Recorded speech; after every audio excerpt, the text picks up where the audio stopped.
Do you know what Watergwan is? It's where you can get news about the Jamaican culture and just learn about how Jamaicans are doing as a yard and abroad. Salut tout le monde, ici Carrière La Flamme. T'aimes le reggae en français, en anglais, qui vient du Canada, du Québec et de la Jamaïque? Écoute Watergwan. So rope in and come check out the thing now. It's Watergwan.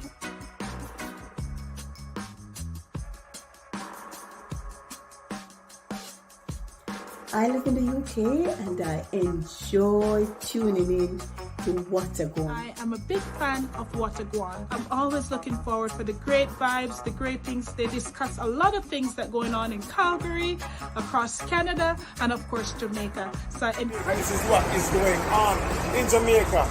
But check out Watergwan. Every Friday at 7 p.m. Calgary time. You get to learn a new Jamaican patois word or even a Jamaican trick. I look forward to the patois word of the day, feeding my nostalgic mood with flavor and spice. Only Jamaicans can do. Watch Watergwan. It happens every Friday, 7 p.m. So check them out.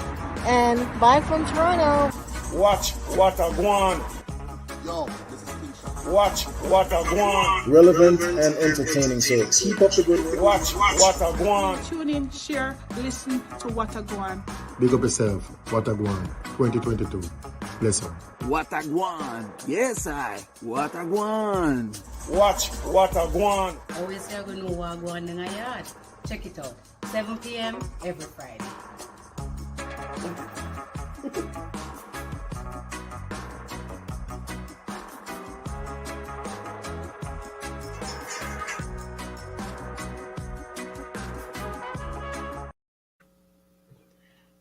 Happy Friday, everyone. My name is Shelley Morgan, and I'm so happy that you joined us today for another episode of Watergwan. I hope you had a fantastic week and that you took some time to take good care of yourself, good care of your health, your physical health, your mental health, your spiritual health this week. We know that health is wealth, and as we get older and are blessed with more years, more birthdays, our health is of paramount importance. I know we all have a passion. We do. Sometimes we don't act on it, but we all have a passion for excellent health. And today we're going to explore from a very unique angle about health in Jamaica. So for today's discussion, we have invited Andre Rose as well as Dr. Daniel Thomas to discuss the healthcare system in Jamaica. This is going to be a really good discussion, so stay tuned. But before we go any further, the patois word of the day. It is hush. Hush, yeah, my love. Hush. Yeah. We invite you to write the definition in the comments. We always welcome your comments, your questions in the chat. Let's keep the conversation going. When we say hush, hush, yeah, my love, what do you think me mean? Use it in a sentence. Define it. Hush. Now, last week, we spoke with Nelia Gordon, the CCO, and Matthew Parchment about now that our country, our love country, Jamaica, is 60 years old. What are some ideas we have and what we should be discussing about the future about Jamaica, the next 60, the next 40? We have given so much to the world with our music, our culture, our language, and natural environment. Now that we have reached this milestone, 60 years of celebration in our history, it's time to look locally to find solutions to bring Jamaica to the next level on the world stage. We really enjoyed seeing the youth so engaged, full of ideas about politics and sustainability. This was an engaging discussion. And again, we thank Nelia and Matthew for sharing their thoughts and ideas and passion and love for Jamaica with us. Righteous upon Watergwan. Really grateful. Please, we'd love for you to engage us in the comments, give us your feedback on the show. And just in case you missed any other episode, we have a replay on What a Gwaan YouTube channel and our Facebook page. Find the links on our website, whatagwan.ca. And now, what's happening across Jamaica? Look for the event nearest you. In Vancouver, mark your calendars.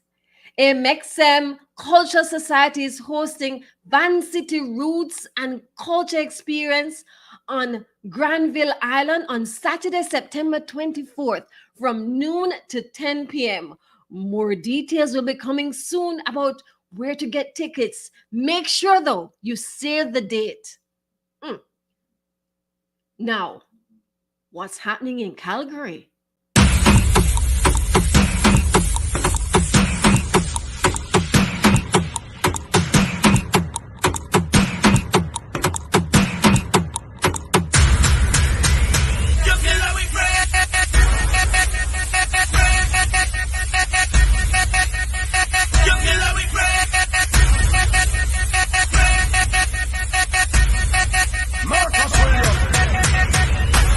Execute the plan. Execute the plan on all of them. Execute the plan. Execute the plan on all of them.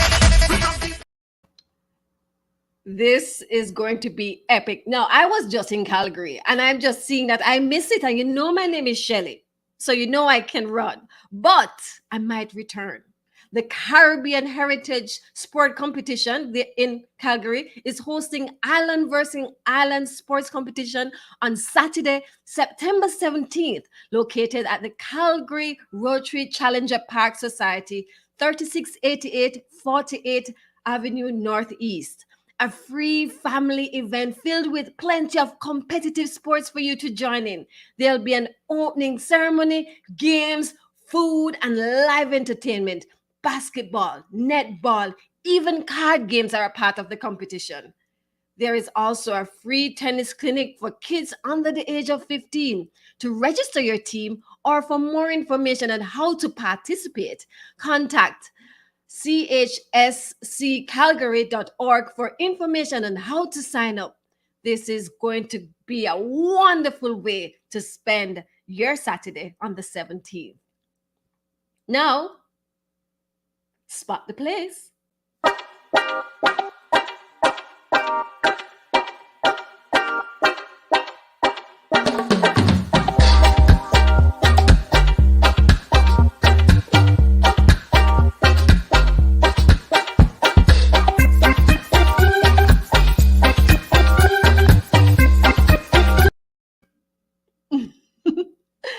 So, this is where we share pictures of places in Jamaica or Canada. You need to tell us where this specific location is, and I'm going to give you some clues. It is the official residence of the Prime Minister of Jamaica. It's located on Mount Rose, Kingston, formerly known as Prospect Pen. Do you know where this is? Tell us in the comments, and we'll let you know if you're right at the end of the show. It's now time to reason with my brethren, my good up friend, Donovan.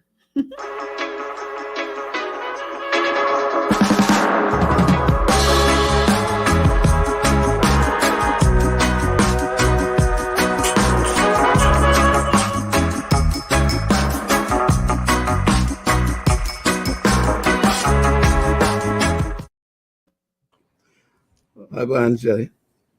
They all live a good life. There. Yeah. So how you use Osh? Osh, no, Osh. From last week. Osh. Nobody never tell you how to use it. No. Osh. No. Osh, you have a friend. You know, really. Osh that you have to go back to Montreal. You know, Seb, gentle people. I was in Calgary for 7 wonderful days. Yeah, man. And But And a true, me you need have to go all the back. ushing in the You world. have to go back. Hush, hush. Let's see if the healthcare system can help you. We're going to talk about healthcare. We're going to reason with some really cool brethren. Yes. All right. And then later on, may you come back and we'll have a talk. All right. All right. All right. Cool. Folks, welcome again to A Time to Reason here on Watagon. My name is Donovan, and today we're going to discuss the healthcare system in Jamaica. We've got two awesome guests. One of them is from Manchester, went to Knox, and now lives in Toronto. Andrea Rose, who is an author, an entrepreneur, a fitness professional. In fact, he won the People's Choice Award as the best fitness professional in 2021 out in Toronto. What is also cool is that in addition to fitness, he's also the director of youth engagement at a place called Walnut and has experienced the health and wellness side, plus also the system in Jamaica. We also have a practitioner, Dr. Daniel Thomas, and I'm sure him want to big up that he's an ardent graduate, right? But currently also a graduate at the University of the West Indies and currently a director of a medical officer at the Kingston Public Hospital. What would I call it? Public. So for those who understand and know about Kingston, we call it public.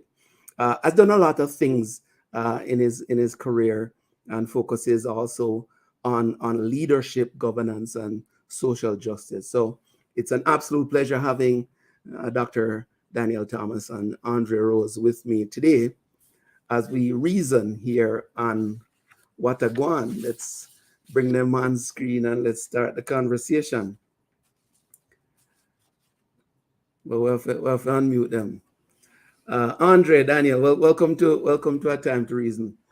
Donovan, thank you so much for having me. Andre, I could say to you, hush that you don't live in Calgary, and Daniel, I could say, hush to you that boy, rain of all Jamaica.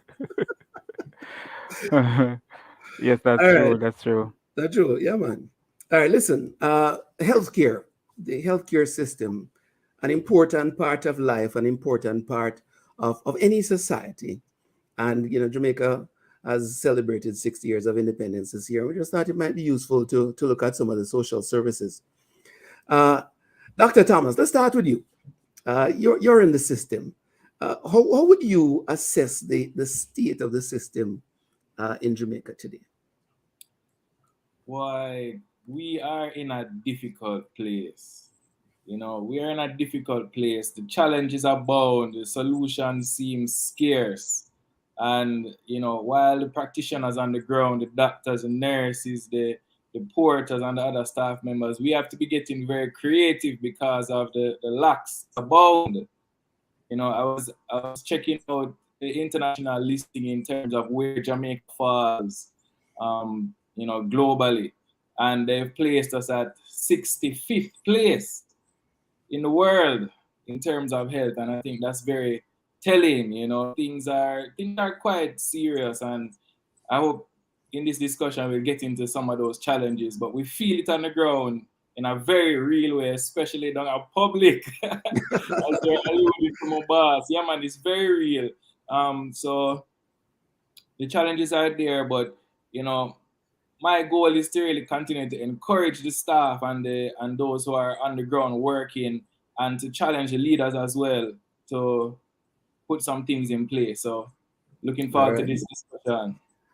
All right. And Andre, you're a health and wellness professional, but also a regular Jamaican. What's been your experience with the system? What have you seen and what has jumped out at you? Well, thank you so much for having me first, Donovan. And I would say my experience from, I think I was 22 years old, has been somewhat good, I would say.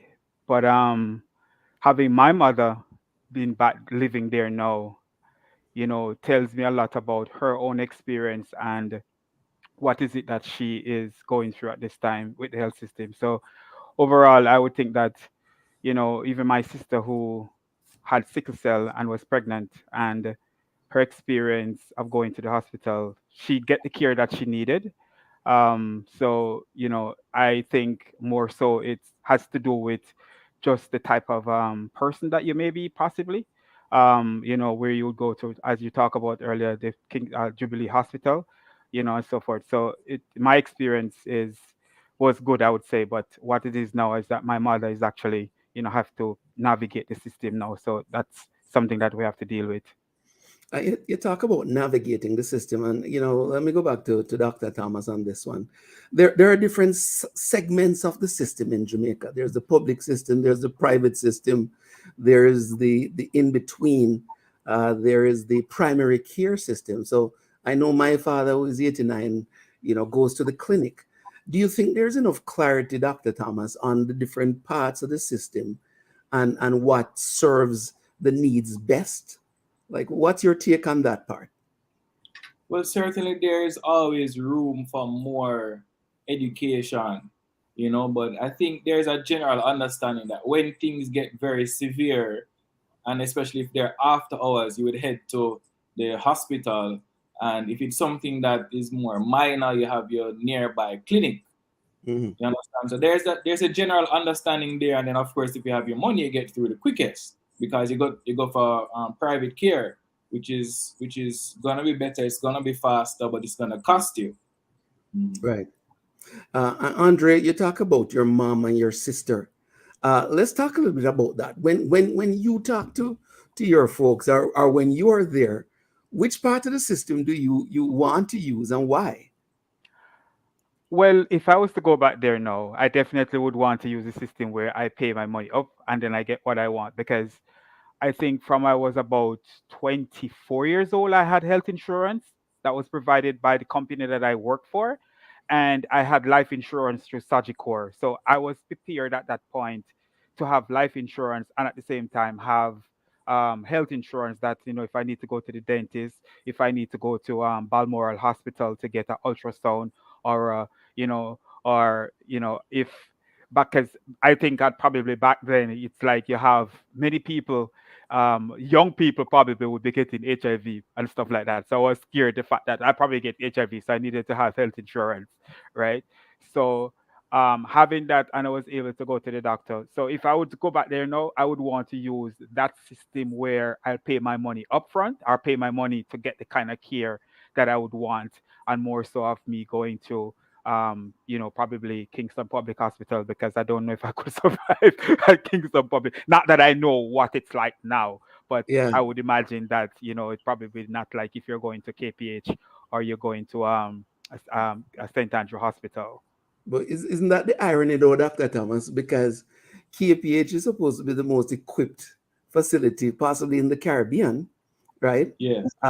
So is there an issue with perception of the public institutions in the healthcare system, and what has caused some of that perception?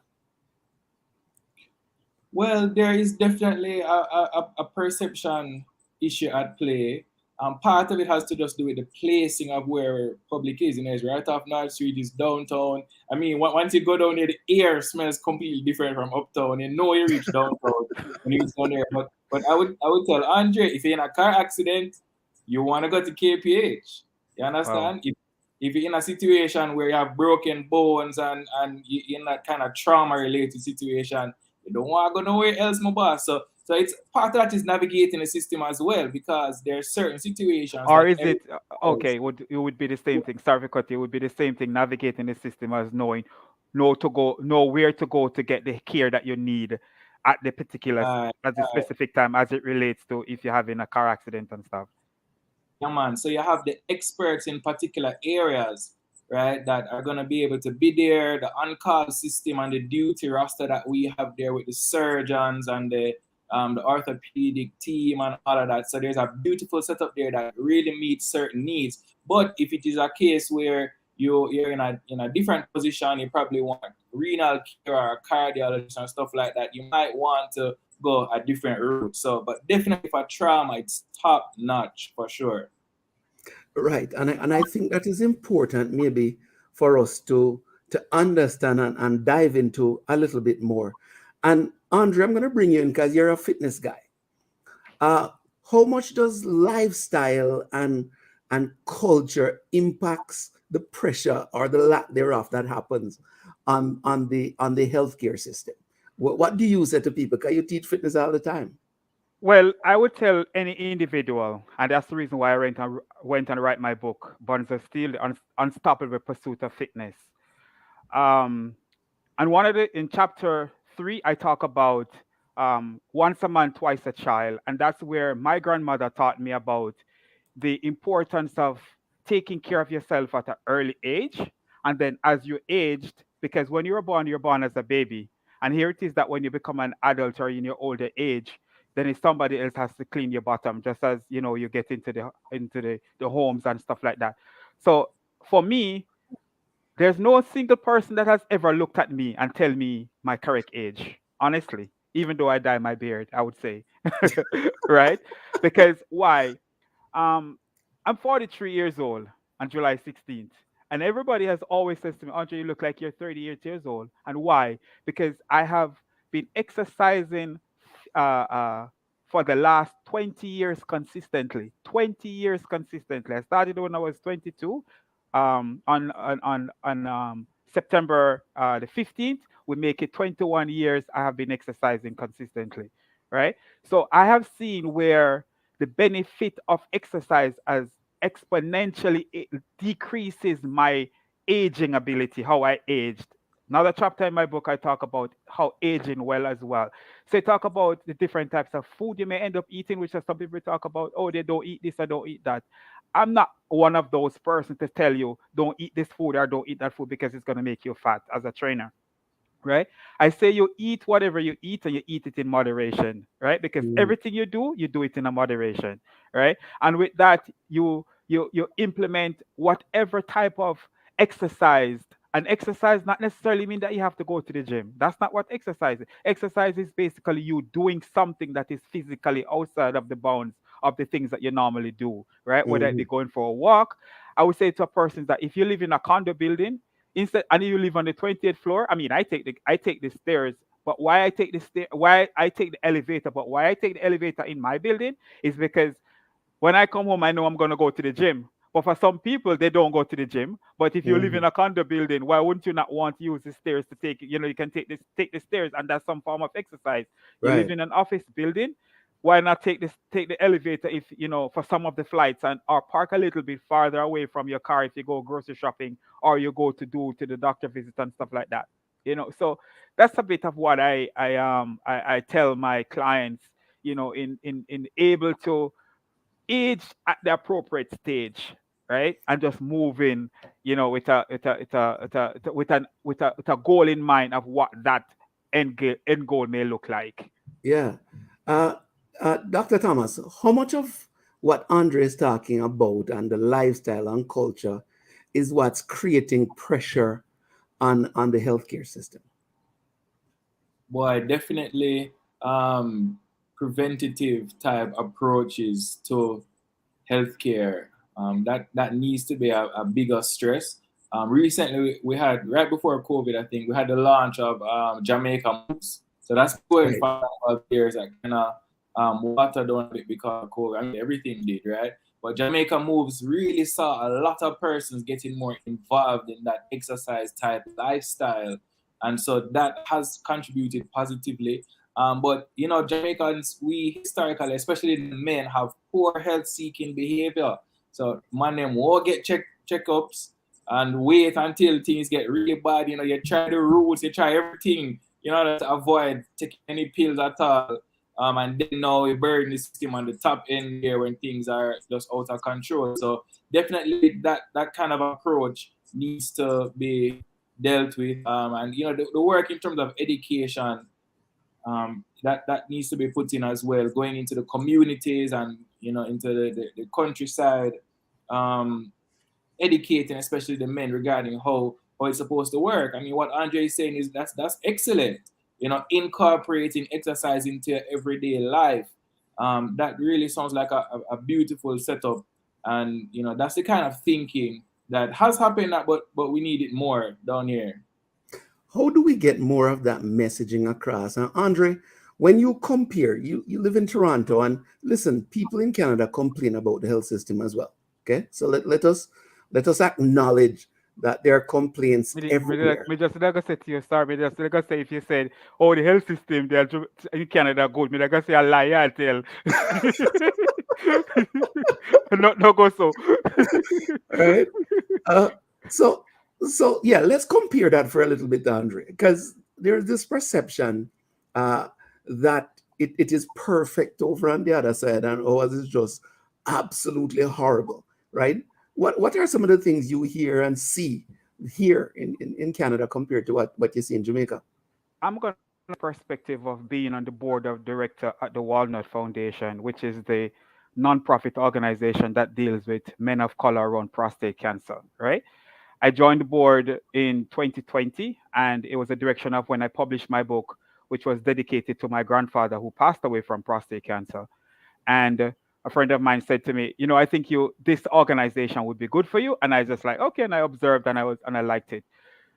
So understanding the level of men who are being diagnosed with prostate cancer and in this space to see and to hear and to learn about the men in Canada, black men, Jamaican men, to tell you, right? Who are just nonchalant about the fact that, hey, I don't want a man put up them finger on my body because, excuse my language, sorry, to put them finger up, in my ex because of this, we're gonna get prostate, we're gonna get me gay and stuff like that, right?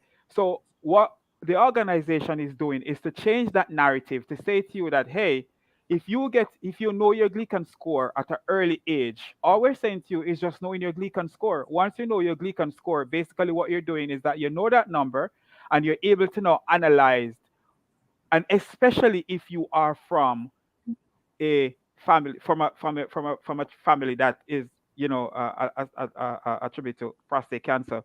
We partnered with a doctor at the Toronto University on a research project where we study where prostate actually come from, right? So, and to do studies like those, and we go to get funding from the government, you're not getting funding from the government to do those kind of studies, right? But yet they don't have this kind of information in their system, right? To tell you to know that, hey, even though we are 3% of the population in Canada, right, we still need that resource. I say, oh, because your population too small, we don't even bother with you no more, right? Yeah. So what we as an organization is doing is that we are trying to educate the Black community. Hence, the organization has been around for 15 years, which is we're doing exceptional work. Yeah, we partner with Prostate Cancer BC, Prostate Cancer Canada, the University of Toronto, the Metropolitan University.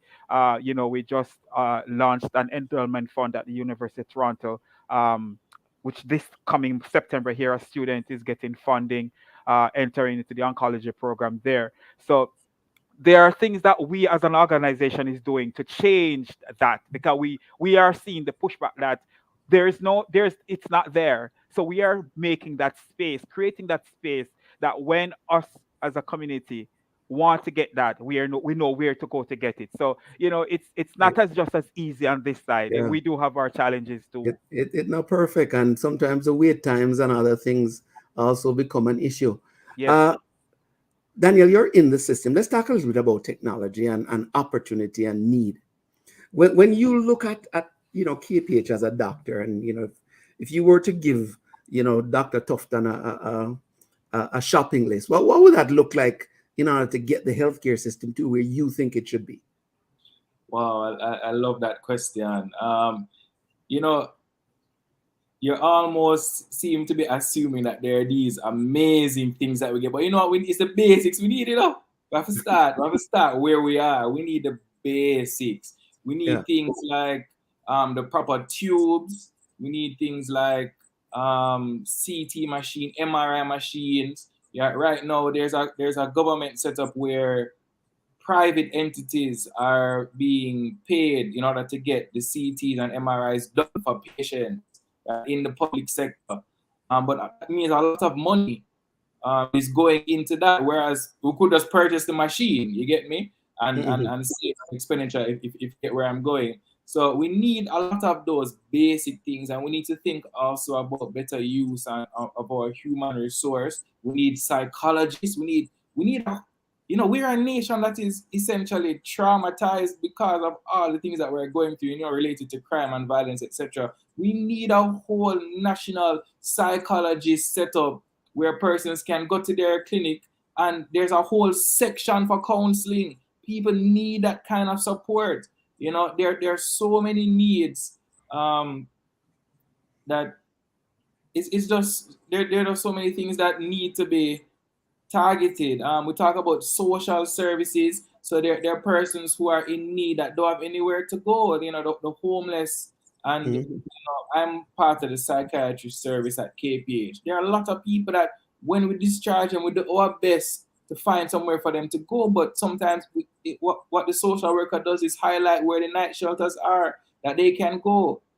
Persons of unsound mind, and you can measure the strength and the development of a nation as it relates to how you treat the weakest and those who are in greatest need.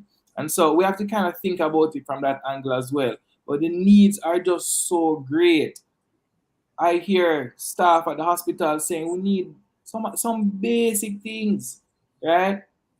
So, I'm not really allowed. There's actually a law that says I can't share too much, Yeah, so I yeah. be Totally careful. understand that, yeah.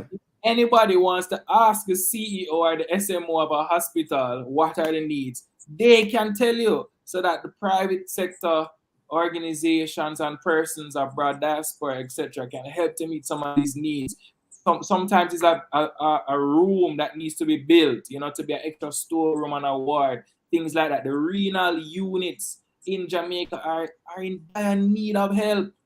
A lot of persons have renal disease, and we don't have that kind of infrastructure to meet the population demand. ICU beds, things like that. The population has increased, and so you would hope that the number of beds would increase to match that, but that kind of proportionality has not taken place. So there are a lot of gaps. Yeah. Right. Andre, when you talk to your mom and your friends and relatives in Jamaica, and they have to use the system, what's your perception, and what's the message that you send to them in order to make the most of what's there? Well, I think probably for me, where my mom is my direct uh relate, as in terms of person, I have to support, my direct Yeah. support, right? And she also have my sister that helps her as well, and she has her nephew, which is she has her nephew that helps. So I can't really speak from a perspective to say that she's not getting the care she needs, Right. right? But I'm sure that there are other persons within my own family who's probably not getting the kind of care that my mother probably be getting, because it's her kids giving, and probably so I don't know how to, But yeah, it I don't know. costs you. Can you have a Western Union the money, brother? Yeah. Yeah. Yeah. Right. I mean, compared to a system that you see here, but in order to get that care, or when she go out and say, boy, Andre, I get a prescription, or if I do a blood test, or whatever it is, right? There are a range of things that come back to you. Isn't Yes. that how it works? Yes. So yeah, so I mean, in that sense, yes, because she only had to go get her glasses. She only called me 2 days ago to say, "Oh, me get the glasses," and I was furious when she said to me, "Oh, she had to pay to get the result said to her." But then when she told me that she had to get, I think they were free eye examination or something like that, and she had to pay to get the prescription, something to that. And I was like, I was upset to know that how is it that you have to pay to get, the result, for them to tell you the result. And I was like, no, I don't understand that. That I don't understand that one. But then she started. Capitalism at work, brother. So yeah, so it's just like that to me. That but I mean, at the end of the day, it does affect me, because if she call, like, she call and say, "Oh, me have this thing come up on her foot, she don't know what it is." I'm just like, okay. So in my head now, me start to think all kind of stuff. It's like, okay, make sure you tell me what you want. Go to the doctor, find out what is what. Tell me what you need, and then then I make preparation for that. I could be on the beach. I could be on the beach. I could be, probably on a flight somewhere else. But then Yeah. I have to think of, okay, is it going to be $200? Is it going to be $300? How much is it going to cost for me to take out of my expense to send it to you? So it does come back to me, of course. There is a plus to the healthcare system, though. I think that we have to give some props. Life expectancy in Jamaica is 70 odd years plus, right? So, Dr. Thomas, something must be working in either the Jamaican system, the Jamaican economy, and the healthcare system, which is helping to allow us to live that long. So, what is working? Well, the black in the flag represents resilience. I think generally we're a strong people, but one thing that has definitely helped a lot is that we have a world-class vaccination system where to get into schools very early,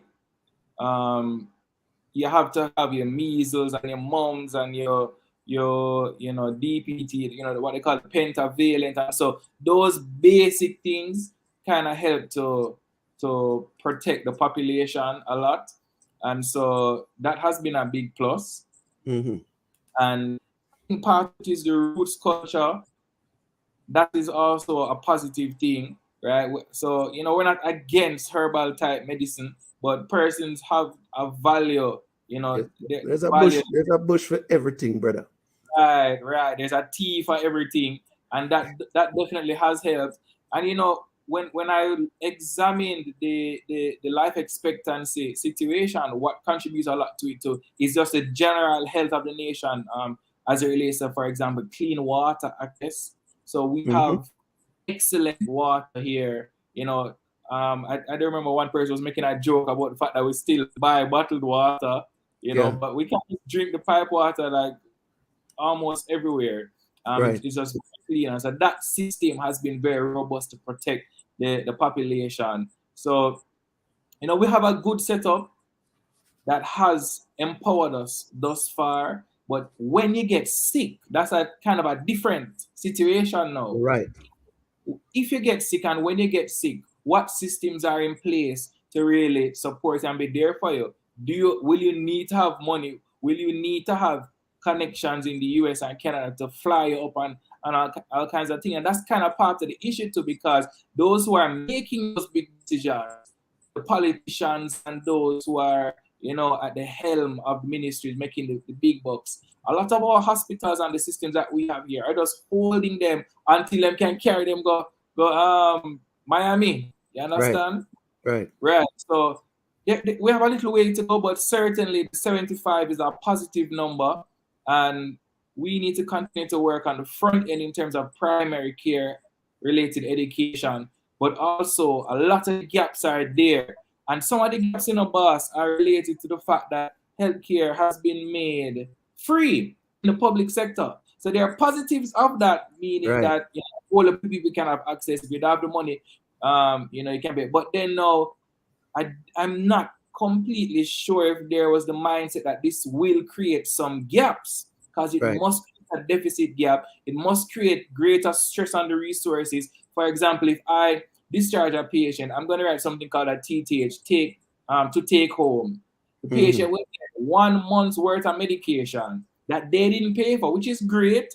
But because they didn't pay for it, they may not feel that they really have vested interest in the thing. So there's something about you putting a contribution towards the thing. And I bet you if we got some of these patients' house, they need full up of medication, whole heap of medication they might have, because they just get whole heap of free things all the while, and they're not really participating in the system. So there are some gaps there that we really need to address. I think we're on a good path, but we want to see some more vision from our leaders. We want them to lay out the plan as to where we're going, because it can be decent, it can be discouraging. You're just there at the hospital, you just hear we don't have this, we don't have that. They still are praying for what you need to do, even though you don't have what you need to do what you need to do. You understand?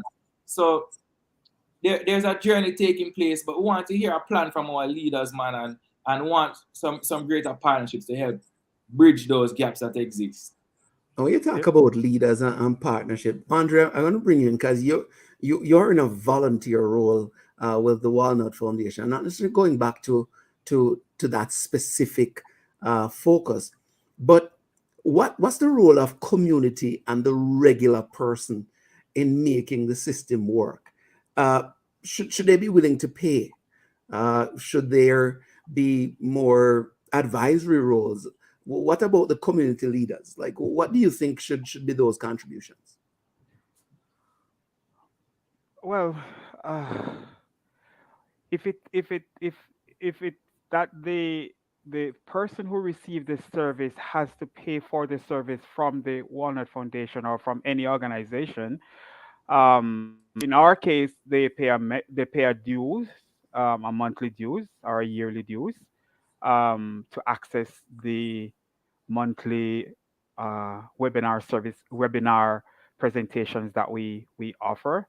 Mm-hmm. But outside of that, everything else they get for free.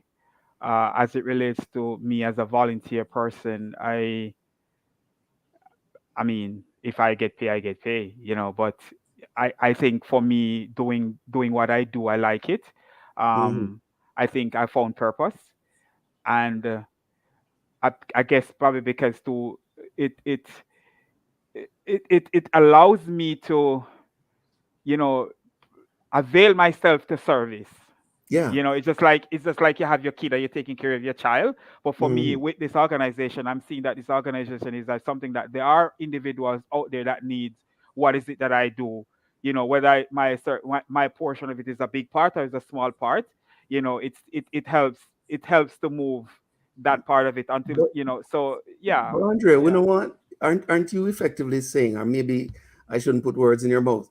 Don't we want more people like you in Jamaica contributing to spreading the word and the One education and hundred all of percent, that one to hundred to, percent. to, to balance out? Because it's not a one-sided thing.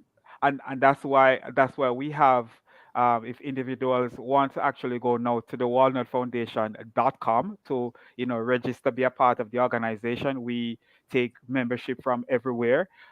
We constantly look for new ways for individuals to be a part of what is it that we do.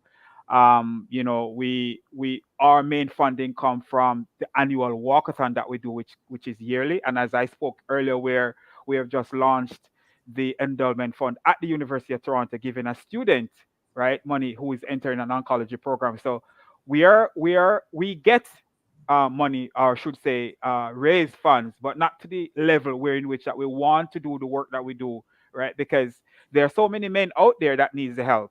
There are so many Mm-hmm. men, and I mean, for what we do, we have an annual conference, we have an annual symposium, we have our monthly meetings, Yeah. we have our monthly support group, because aside from the monthly meeting, we also do have a support group where men go into, to actually, where they can talk, be amongst free to talk about what is it they're facing within their own experience of having prostate cancer, and how they can actually get support. So of course, You we need to want set them, up we something want like them, we that at want we Jamaica. want those people. Yeah, you have to set up a chapter for Jamaica. Well, I mean, yes. I don't know more. Now, what we're doing now is that we are working, because here is it that you have Dr. Daniel Thompson is in Jamaica. You're in Alberta. I'm here in Toronto.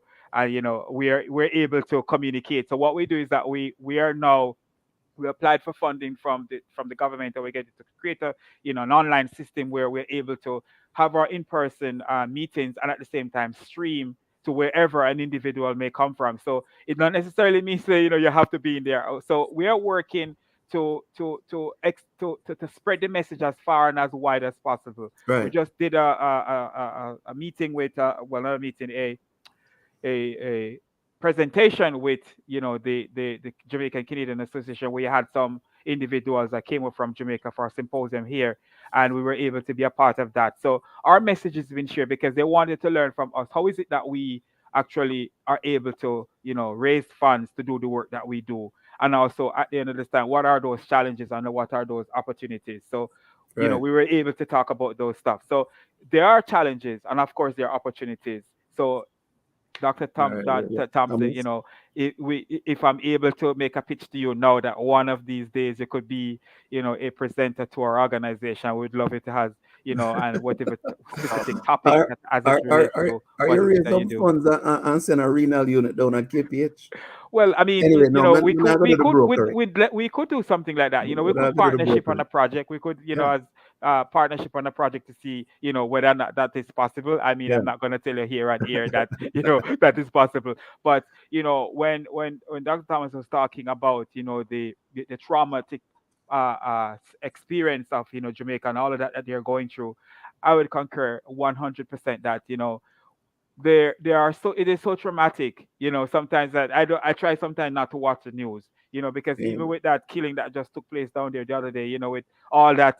So I mean, the whole fact of it, that you're able to see it and hear it is itself traumatizing, much less Mhm. the person who have experienced that traumatizing in the family.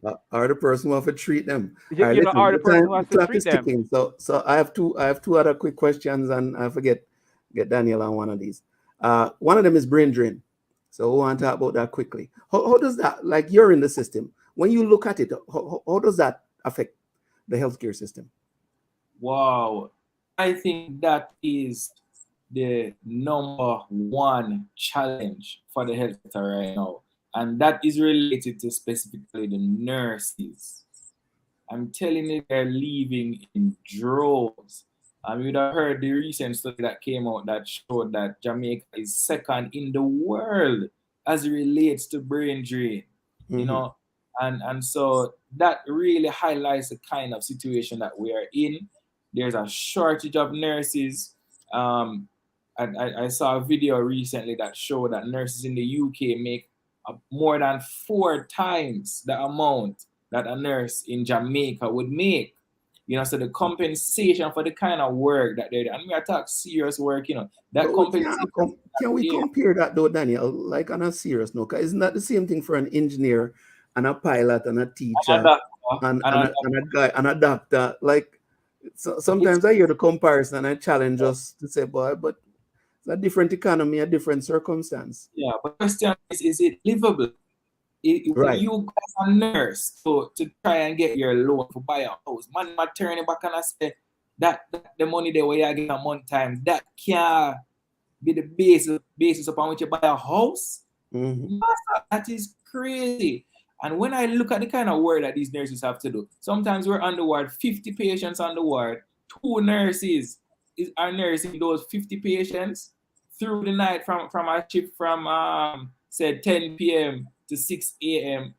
What are you supposed to say when the nurse said that she couldn't manage the work to give all those patients medication? You cannot argue with it. And so that's the kind of thing. And you will find a nurse and the nurse is doing so well. Next thing you know, the nurse gone.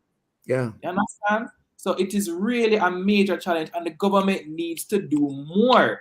I actually think that the nurses should get a similar NHT interest rate that the NHT people them get, a 1% on them Yeah. house. Yeah.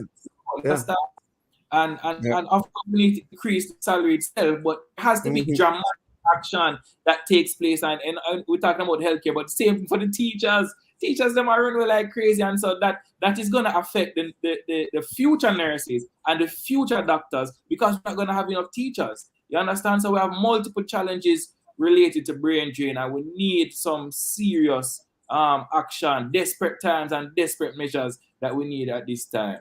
Yeah. I have one last one for Andre, and I think there's a question we'll throw up here from one of our viewers. Andre, part of the challenge I think the government will say it has is, well, you have to pay for this, and it comes through taxation or some other way. True? Uh, you are a regular Jamaican, a regular user, your mom, your sister, your nephew, whoever else. Do you think the population is open to looking at, we have to fund this because it's ours? Well, I think so. I mean, if you're not getting funding from other source, you're not getting, you know, funding from a country or wherever, then it means that is either government has to raise taxes to offset, the kind of care that the patient is going to need, because what my grandmother would always use this word anyway, Marga itaka pap. You understand? So if you keep taking from it, because I'm this kind of guy, right? That if you have a full glass and you have an empty glass, you can't keep pouring into that empty glass. You understand me? If you're not replenishing, you have to replenish your glass. You understand? So from the very beginning, I would say to my mom, I said to her, Mom, let me explain something to you. And this is my theory. I'm not saying it to your viewers. This is what they need to do. This is just me. I said to her, I can only supply your needs, not your wants. Right. You understand me? So you can't expect me to give you this. And when you're going to tell me that you have a need, you have to give me your need in advance.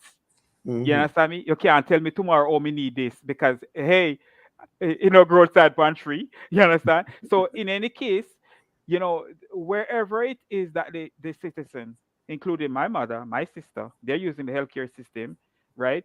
I mean, their children is going to use the healthcare system too. In any way that you have to pay in order, whether it's through taxation or whether it is true that you have to go, you pay some service that you pay. Is that they're going to pay for the service, or you don't pay for whatever else, the probably the injection, or I don't know how they would have to do that. But in some form, I would say that there needs to be some form of you giving something to something, because there's some form of contribution needs to be had. All right, listen, we have to go wrap it up. Dr. Thomas, may I give the last word? What do you say to your colleagues and the people? I think you had a viewer's question as well. Do you say you wanted to view? Yeah, I don't see jump up yet. So, Oh, Bob was asking what has changed, what has happened, because KPH was great back in the day.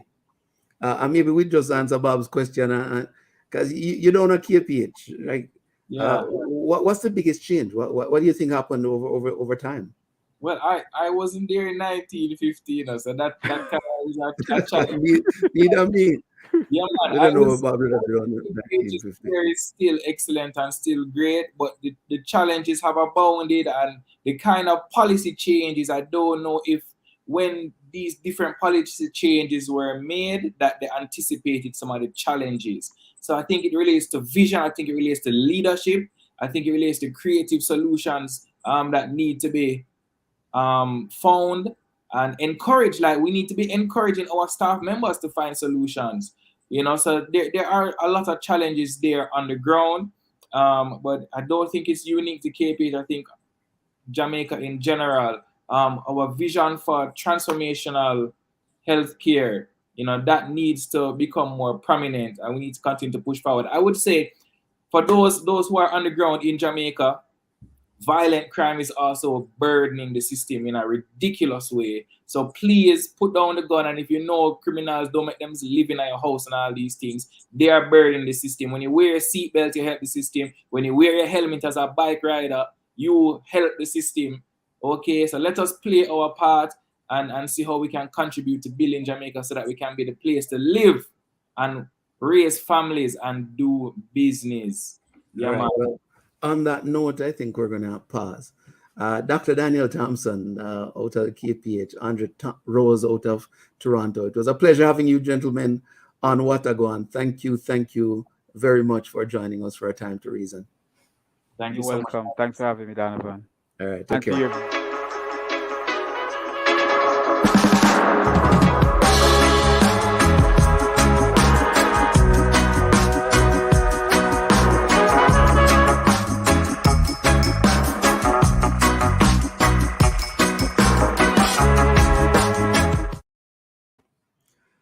Shelley. That's some proper reasoning. Not true. And I think my own experience with the healthcare system, just before I migrated, I paid, but it was top notch. It was the best of the best, from the surgeons go right down. Yeah. But you do pay. I've had positive experiences in Jamaica. Here's one of the things I'll say.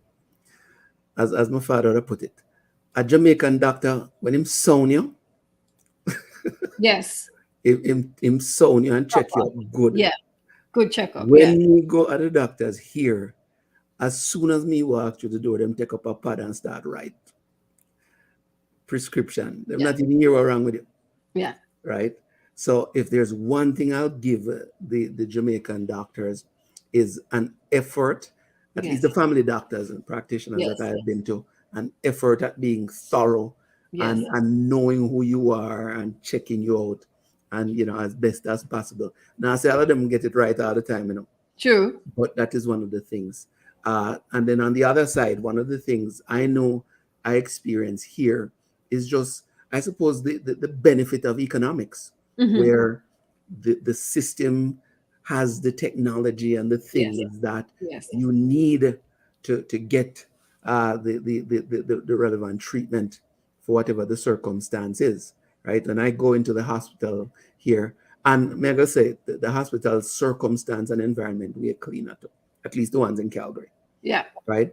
Yeah. My mom was in the hospital in Linston, and I tell you,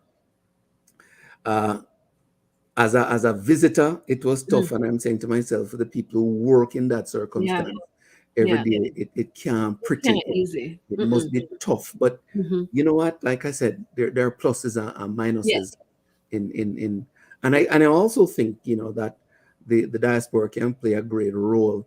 I know we have, when I was president of the association here, worked with Rotary and other groups to support the hospitals. We did some stuff for the Bustamante Children's Hospital, right? Because I think it's an area of great need when you look at the need for equipment and technology and the things that I think would make the life of the staff and the practitioners way easier. Yes. Let us give a quick shout out to Bob. Bob has been talking to us, and I think Bob can have a say here. He says, tell the man that PSA test alone is not good. They need to man up and get the finger as well. It may prolong their lives. And this is from the horse's mouth. You heard it here, people. Yeah? The horse has spoken. You have to deal with. Yeah. And I think Dr. Thomas was saying it that our male culture has affected the way the health system has worked or not worked. Yes. In some cases, because you got the last minute and hope say somebody are gonna save your life. Right? When the practices and the culture and the fear in some cases are the myths. The myths, yes. Right? Yes. Have affected the way the system has or has not worked. By the time you go to them can't help you again. Can't help you. Right? And the other thing before I go that I think was big, the social practices, the impact of crime, the impact of speeding on the road, and everybody. It has to affect you. It has to affect your mental health and your physical health. But it affects the hospital. The hospital spend too much time and deal with emergencies and trauma. And for who know Jamaica and where KPH is, right? Half of the people who work the night shift, I'm sure down there, have to wear bulletproof vests or something because, the environment doesn't lend itself to what I'd call standard protocol and care, right? Because it go. You see a man, hear some noise and I'm carrying 1 man and a half, I'm chop off and, and the expectation is that the hospital is supposed to counterbalance the dysfunction on the social side, which is what I describe the crime. Because some of it was blatantly dysfunctional and don't make no sense. and the people in the community knowing on and them say man no want pay when them go to hospital. Yeah. But so I got good reason. We appreciate all the contribution and stuff. Mega jump off. Next week we have another one in continue on the social issues. So I'll watch this week, come back next week, and we're gonna do it again. All right. All right. Yeah, man. All right. So you heard it here, folks. This week was excellent. Next week is going to be even better. So the patois word of the day, and I have some comments here. It was hush. First of all, let me just give a quick shout out to Prudence Betty. Good evening, Wagwan. Prudence, thank you so much for being here. Thank you so much for reaching out to you. Not now, Gwaan, we just really enjoy the Good Up Friday and giving thanks. Prudence, nicely Betty. Hoshia, no mind. You soon get through. Excellent use of the hush. Prudence, excellent. Michelle Mackenzie Dolly. Hush, don't cry. It will always be better. Thank you so much, Michelle. That's excellent. I like Prudence comment also that says them just need good technology and equipment in Jamaica, and they will have top notch. I so agree with you with that one. Definitely. And she also says Jamaican doctor do proper checks, proper checkup. Excellent. Garfield Morgan also used the word hush. Hush, me dear, never mind. And that, my friends, is how you use hush or patois word of the day. It's about sympathy. I'm sorry. Never mind. It will get better. Hush. Now, spot the place. And the answer is, and you guessed it right, Vale Royal Kingston. Have you been? If you have, send us a picture. Let us see you there, or if you have family there and you went for a visit, let us know. We always really like your comments. Next week, it's going to be a good reasoning. Donovan spoke about it earlier. We'll be looking at policing. A look from both sides. From Donovan Tate will be our guest, as well as Captain Rupert Francis. It promises to be very interesting and totally engaging conversation next week. Policing, a look from both sides with Donovan Tate and Captain Rupert Francis. We are still looking for our marketing coordinator. We're looking for an experienced marketing coordinator and a content creator on a volunteer basis to join our Gwaan National team. This is a phenomenal opportunity to hone your communications, creative, and marketing skills, and to work and receive mentorship with a team of professionals located across Jamaica. Across Canada, Jamaica in our heart. Students are welcome. You must, however, have 1 year experience working in marketing social media space, have experience creating marketing social media campaigns, and must be familiar with the Jamaican Caribbean culture. Come and be a part of a vibrant team of people who are all passionate about sharing all aspects of our beautiful Jamaican culture to the world. Now send your resume to us via our social media accounts or email whatagwancnd@gmail.com. Please, again, send your videos saying Watagwan so we can add it to the show introduction. Check us out on our website, watagwan.ca. Send us email, contact us on our social media. We really want to hear from you. My name is Shelley Morgan, and it was my pleasure to be your host. And I'm your resident aging well educator and researcher. Thank you so much for yet another exciting Watagwan, because there's nothing Watagwan without you. Wishing you a wonderful weekend, and I'm encouraging you to take excellent care of your health, your mental health, your spiritual health, and your physical health. Your older self will be very grateful.